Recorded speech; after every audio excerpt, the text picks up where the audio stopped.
Good day, ma'am. In this video, we will present our findings in our case study. A case study entitled The Philippine Rice Market, a case study on prices, policy, and consumer welfare 2023 to 2025. So I am Richel Mauricio Aldonza, one of the presenter, and these are my members. Labi Chenny, Cadavos Christy, Lichen Romel, and Torino Arian Gale.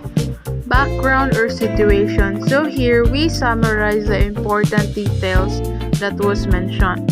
So in year 2023, government sets and lifts rice price ceiling 41 to 45 pesos per kilo due to impacts on farmers and retailers. So when we say price ceiling, is mo niyang price na giset sa government nga maximum. Muna na siya ang max. So for example here, 41 to 45 kilo ra ang price nga pwede ibaligya sa mga farmers. So of course, it was set by the law. Kailangan yun nila mong obey. And also in early 2025, food security emergency declared, buffer stocks released to stabilize prices. So here, the government released stocks. Tungod kay gamay na lang kayo ang supply and it causes nga mutaas ang price.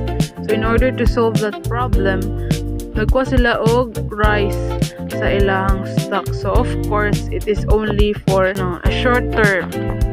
And also in mid-2025, prices stabilized 41 to 42 pesos per kilo due to global price drops and intervention. It was also mentioned the RTL that was created on 2019. RTL or the Rice Tarification Law. So it reshapes sector via tariff, creating competition and challenges. So before the RTL was not created, grabe pa ka-strict ang Philippines when it comes to rice imports. But after this law was created, every kilo sa mga rice na imports will be paid na by tax. So mauna. So it will also bring competition since nanay available ng mga rice, and RCEF supports farmers. Third RTL was created, the RCEF was also introduced. Problem statement.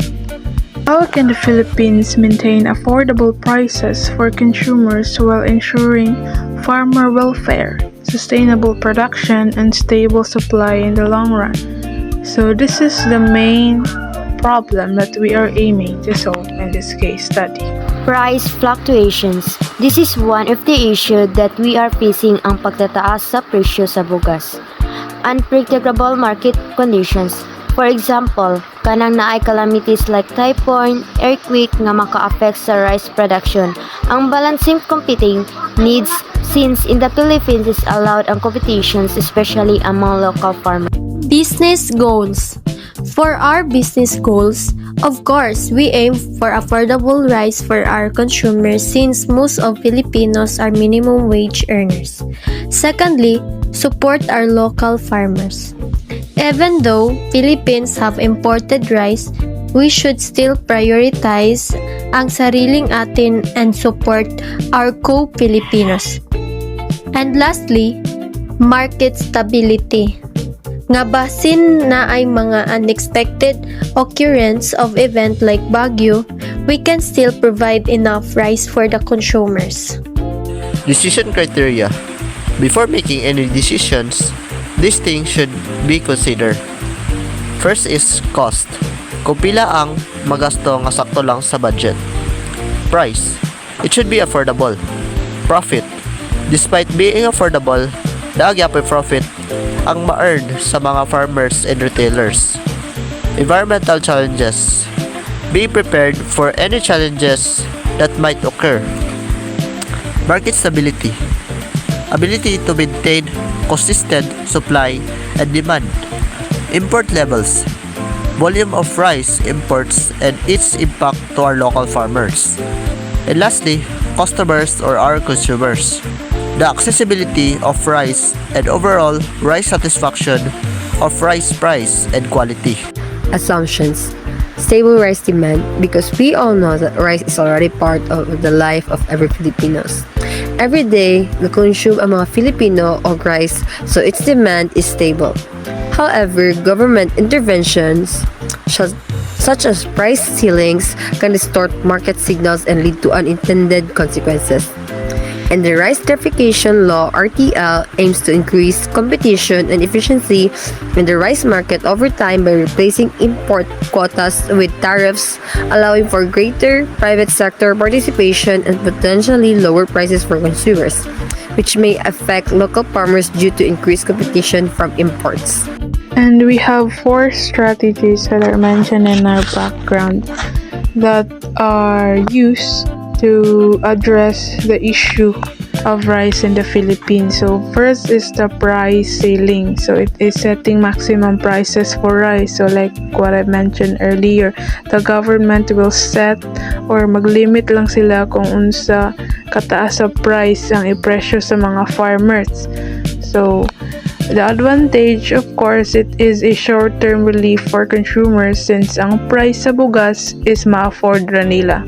However, the disadvantage of this is it can hurt farmers and retailers. It can cause potential shortages and doesn't address root causes. So what do you mean doesn't address root causes? It only treats the symptoms, not the underlying causes ani nga problem. So ang symptoms is walay stock or high prices ang rice.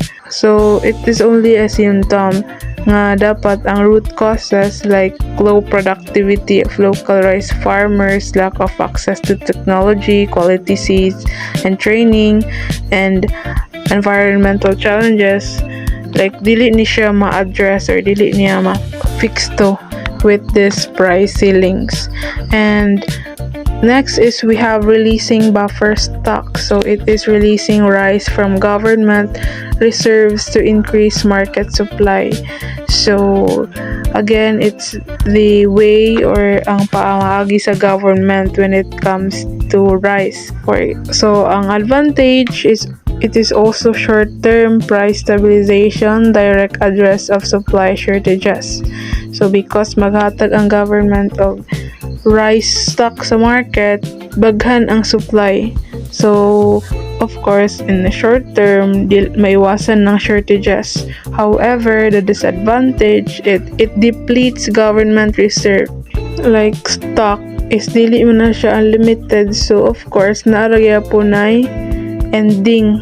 Mahurot ragya po na. So if mahurot, what we will gonna do next? If wala na tayo rice nga or wala na sila ma-release ng stock, of course, shortages na dayon and high prices of rice, and then it is only a temporary solution and also it doesn't address root causes. So kaning releasing buffer stocks and price ceilings is only a short term nga mga solution, like it doesn't guarantee long-term success. And we have the Rice Tariffication Law or the RTL. So it is replacing import quotas with tariff on rice import. So the advantage is it increased competition, potential for lower consumer prices, and generates tariff revenue. So before wala pa ni siya na implement is restrict or grabe ka strict ang Philippines when it comes to rice imports. But after this RTL is muni ang ginalet nila ang mga importers nga magbayad og tax on every kilo nga ilang ipadala dili sa Pilipinas. So because of that, daghan na ta og supply, and it also create a competition. So if dagan supply and then may competition, of course moabot na po dira ang magpaubos sila og price para mahalinan sila. So it is beneficial sa mga consumers. And then we also have the RCEF, Rice Competitiveness Enhancement Fund. So it is providing support to farmers through mechanization, quality seeds, credit programs, and extension services. So the advantage is it improves farm productivity, reduces production costs, sustainable long-term solution. So RCEF is like we are investing for the successful future. And of course, the investment, so the disadvantage is it takes time to implement and see results.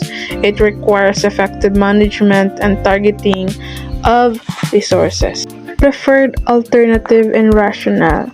So our preferred alternative is the combination implementation of RTL and RCEF because RTL creates a more efficient and competitive market, and RCEF support farmers to compete in that market.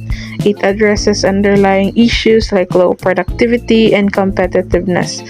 It balances interests of consumers and farmers and promotes long-term sustainability. So by these two, we can create more a long-term relief or a solution nga mas mag-improve ang atong market sa rice. So the predicted outcomes if we combine the RTL and RCEF approach: number 1, it increased farmer productivity; number 2, lower production cost; more stable rice prices, reduce reliance on imports, and improve farmer income. So when we will get back to our problem statement, that how can the Philippines maintain affordable rice prices for consumers while ensuring farmer welfare, sustainable production, and stable supply in the long run, the combination of RTL and RCEF is the best option. So for our recommendation, first is ensure effective implementation. So dili lang basta-basta ang pag-implement sa RTL and RCEF. And then secondly, target support strategically. So we will seek farmers or kanang mga area here in the Philippines nga ay potential or mas naay potential nga makaproduce og higher. And then the third one is monitor and evaluate progress. Of course, kailangan nila i-monitor to see if naway improvement. Invest in infrastructure. So for example, sa atong mga dalan, sa transportation sa atong mga bugas, since kailangan man nato na i-disseminate sa mga area here within the Philippines, so the government will help para maayo tong mga dalan or mga area nga wala pay tarong nga dalan para mas convenient ang pag-deliver sa atong mga rice. And then lastly, provide safety nets.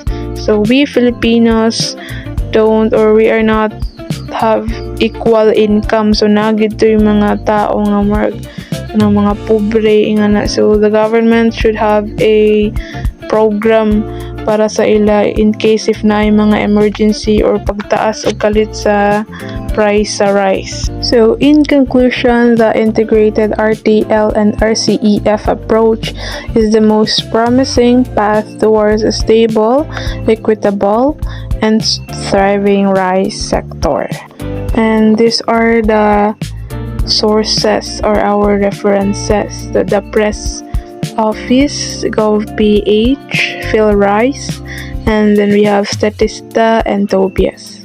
So that would be all. Thank you.